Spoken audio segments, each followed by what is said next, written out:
Hi everyone, in this video I'm going to talk about the expansion of the United States and its establishment as a new nation under Jefferson. And at this time we're going to look in particular towards the Louisiana Purchase and the Louisiana Territory. Remember that Alexander Hamilton, in forging the economy of the United States, looked to British economists like Adam Smith, looked to Britain as an example of how to run a national economy. In establishing the geography of the United States, Jefferson looked to the west. He looked to the territory even beyond the Mississippi. As we get into his first term, he's increasingly worried about the rise of Napoleon in France.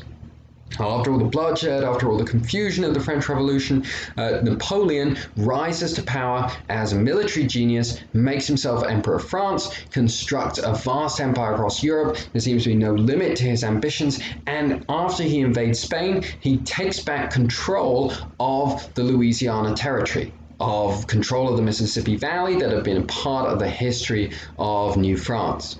And Jefferson is increasingly concerned that this vast untapped territory is going to be the focus of Napoleon expanding his empire to the Americas. And that indeed was Napoleon's hope and ambition.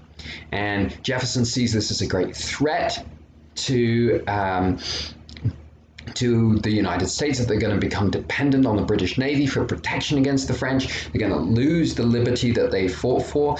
If the French control New Orleans and control the Mississippi, then it will make it very difficult for states west of the Appalachians to carry out trade along the Mississippi. Kentucky and Tennessee have even threatened to secede if that were to happen. And so when he hears about this, Jefferson sends a delegation to Paris to try and at least buy control of New Orleans and the Mississippi and trade along the Mississippi from the French.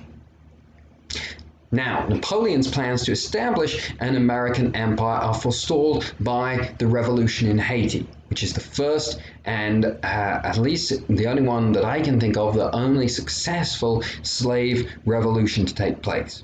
Haiti was a really important part of the French colonial economy. It produced huge amounts of coffee and sugar, so it produced a lot of wealth. That production, of course, was carried out by slaves.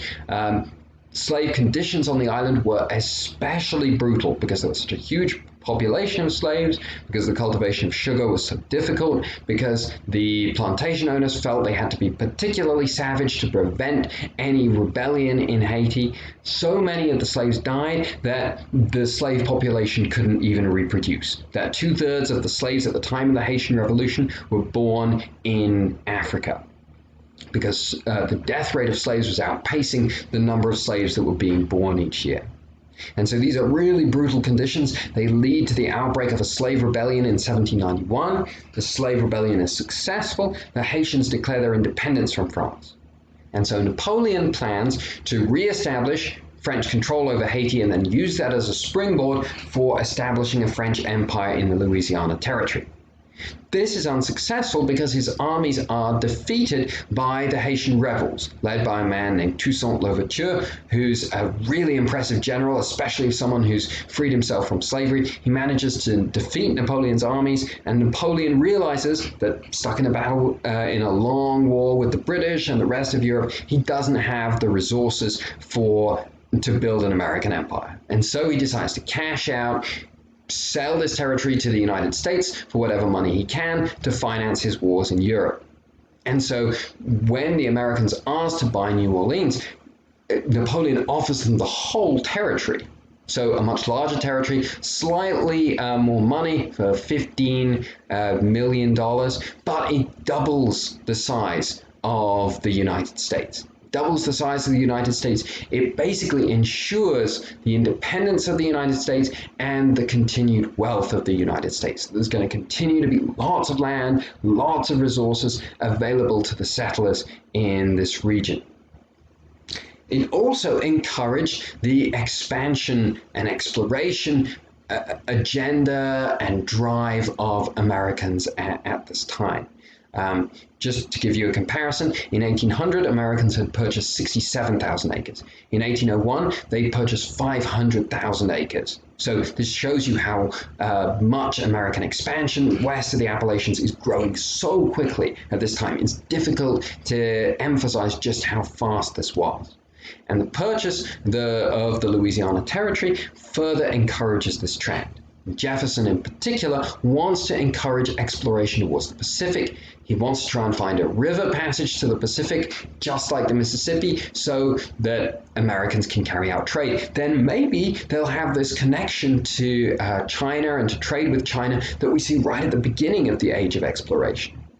And so he encourages and funds the Lewis and Clark expedition, which sets off in 1804 from St. Louis, travels up the Missouri River, reaches North Dakota and Bismarck, and eventually even crosses the Rocky Mountains following the Snake River and reaches Oregon Territory and the Pacific Coast.